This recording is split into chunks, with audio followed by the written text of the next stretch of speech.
So we need to find a spot. Yeah. You know, when I set it like that. It'll be roll like this. Yeah. So maybe you could put your finger here.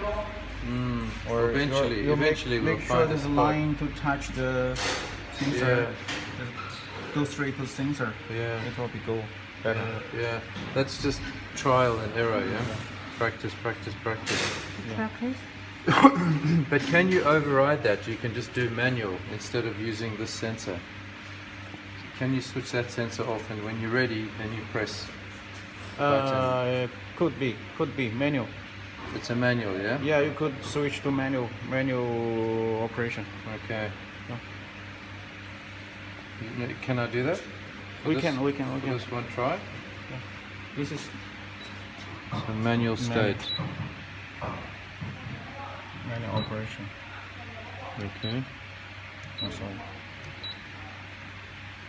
Manual operation.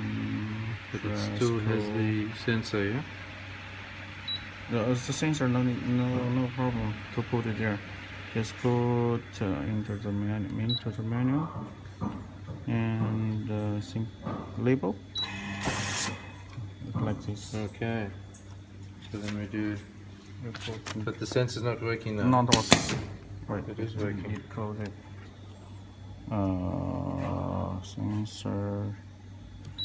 Where's the sensor? Insert sensor. Sensor code press. Sensor. Where to Try code it in sensor? Chinese first. Oh, maybe. Yeah, it's so